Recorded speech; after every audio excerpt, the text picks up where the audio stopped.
Duh.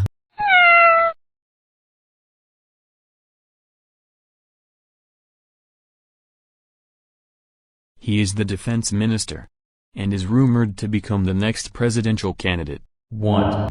Kim Namjoon is going to be president for real? Jin felt a wave of dizziness hit him. What in the world? Jin sat on the sofa dejected as Hobi went to rant on how illiterate Jin was when it came to general knowledge. I should ditch these idiots somewhere and take a trip to Bali after all this ends. This type of treatment needs therapy. Jin held his forehead with a wince. If only he had kept his ring in the world before, he could rescue us without moving a nail. Jin's eyes caught the ring on Namjoon's finger on the TV. What the? Jin stumbled his way towards the TV screen as Hobi stared at him in disbelief. Wannabe samurai is a monkey now? Hobi took hold of the sword Jin left on the ground and checked if it had any damages. What a weird guy. Bombastic side-eye. Criminal offensive side-eye. Jin held the TV frame and had his face pressed against the screen. That's the ring. He has the ring. He is wearing the ring. Kim Namjoon is wearing the stupid ring. Jin rushed to Hobi and hugged the life out of him. He remembers everything. Don't touch me. Let me go. And you sound like Yoongi. This is a comforting fact. Jin kissed Hobi's cheek before jumping around the room in joy. Hobi meanwhile looked traumatized by the kiss.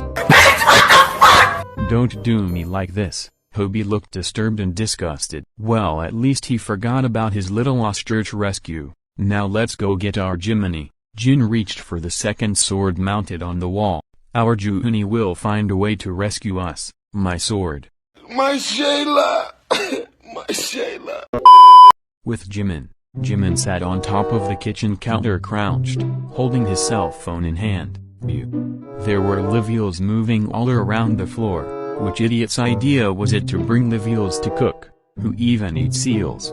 Jimin was almost certain the eels were electric. Hyung. Jimin looked at his phone in despair. Should I give him a call? He heard the creatures from outside growling followed by a guy's scream. Whoever that was. R.I.P. bro. Jimin decided it was better to wait before doing any action that required vocal input. One eel seemed to decide it was Jimin's time to perish, jerking itself forward and slamming into the closed door. Stop it. One by one, the eels started thrashing violently across the floor. What the hell? Oh my god! What is that? The wet slap of eels against the floor and doors echoed around him, and Jimin's stomach twisted at the thought of them reaching outside. Why are you trying to kill me? That's when Jimin realized the water had spread across the floor, leaving the eels scrambling. Okay, wait. Stop making that sound. Jimin turned on the tap and let it overflow. Okay, this looks like a good idea. 10 minutes later. This was the stupidest idea I have ever made. Jimin had forgotten one crucial thing. Water conducts electricity. If those eels were electric, he couldn't turn off the tap without getting shocked. The water on the floor was already connected to the stream from the sink.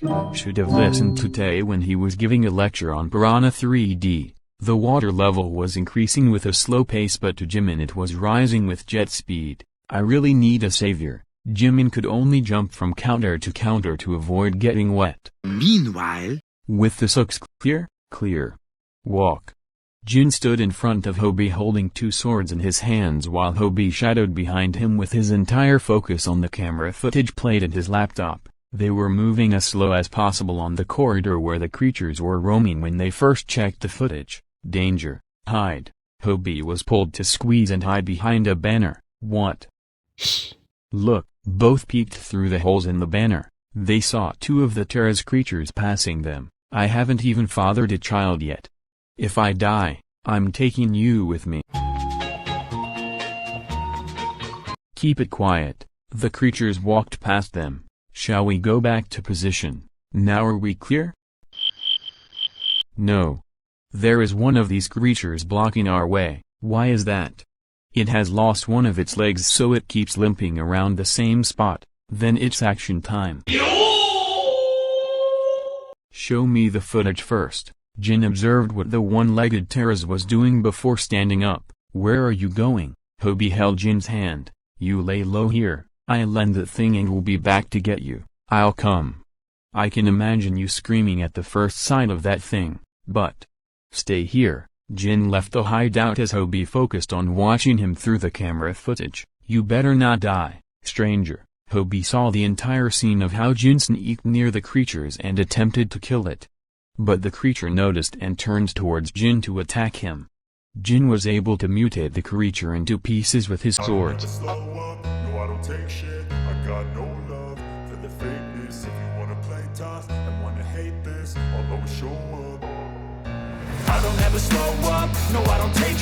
Oh, thank God. It was then Hobie saw another terrors coming Jin's way. Behind you. Hobie whisper yelled. Jin too took notice of the creature behind him as he managed to end the creature too. Yes. Hobie flinched when the banner was kicked away and he came face to face with two terrors. The creatures flinched back as Hobie took the opportunity to run past them. Hyung. Hearing Hobie's yelling, more of the creatures started following him.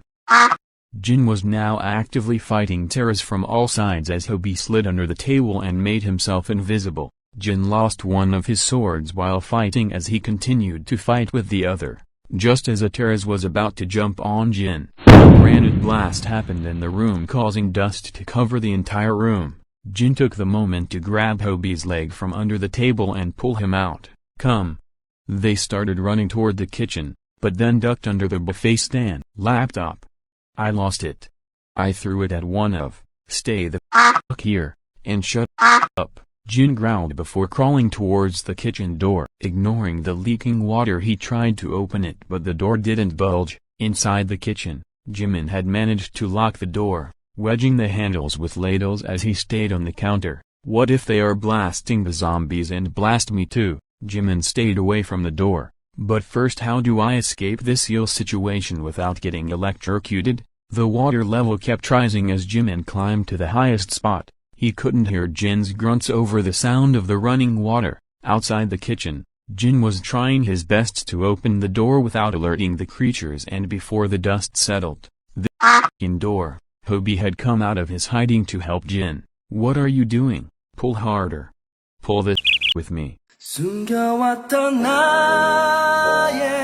You. Another blast was heard nearby as the Sooks flinched before Hobie joined in on pulling the door. Don't move. The Sooks turned to face a group of men wielding weapons. Hobie immediately stopped pulling and raised his hands in the air. You are here to rescue us? We are normal. We are humans. Save us please. Hobie walked forward towards the men, and in the next moment he was knocked out with a punch. Hello darkness, my old friend. Yeah. Jin took hold of his sword. Inside, Jimin heard Jin's voice. Hyung? How dare you? Hyung. Jin started to attack the guy who punched Hobie, but the guy dodged all his attacks. One guy knocked Jin's sword away before holding Jin from behind. You Just let me go. Hyung. Jimin understood Jin was in danger. He decided to open the door as he took a huge lid from the counter side. I am coming, Hyung. The moment he opened the door, all the water inside burst out as he used the lid as a surfboard to enter the fight scene. Swim. Water falling off your skin. Swim. Swim. The men along with Jin were hit with the water as all fell back, except Hobie, whose unconscious body just washed out feet away from where he laid, making him gain consciousness. Who the hell punched me? You know who I am, and why my weapon? Hobie felt his feet touch something slimy. It was one of the eels. With a startled cry, Hobie ran to Jin and leapt onto his hip. Disgusting catfish. disgusting한 냄새가 나요. Disgusting shit. A fully drenched Jin was glaring at the men when Surfer Jimin turned to look at Jin. Hyung.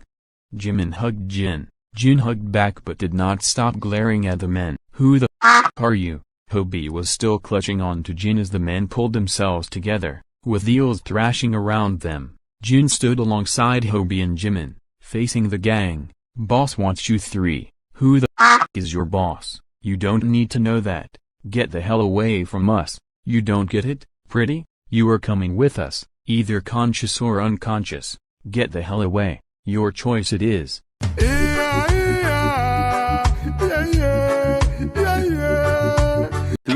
hours later. Jin sat tied to a chair, his face bruised and his nose bleeding, trying to shake off the dizziness. He turned his head and found Jimin tied up beside him, though with fewer injuries. Jimin ah.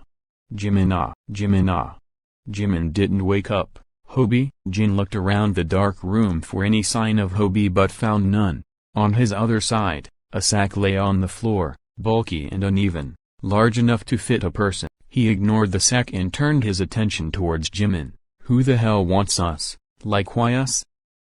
Hell. Jin was frustrated would be an understatement. Kim Namjoon. Use your power and save us. Jin hissed when his face hurt from talking. Is really had to do my face like this. I'm getting hyped to sue. Oh wait, there is no hype in this world. Get. I'll sue them myself. Jin hit entertainment rules. Jin hissed again as the cut on his lip stung. Now who? Jin heard people walking outside the room, then the footsteps stopped. After that only one person's footsteps were heard. I'm spitting on whichever maggot enters through that door. The footsteps stopped outside the door. The door then opened revealing. Hello! 안녕하세요! It wasn't Jackson Wang because it was Hyung? From the top, make it drop. That's To be continued. Until we meet again! Thank you for watching. See you in next video. Until then, bye darlings. Okay, bye-bye.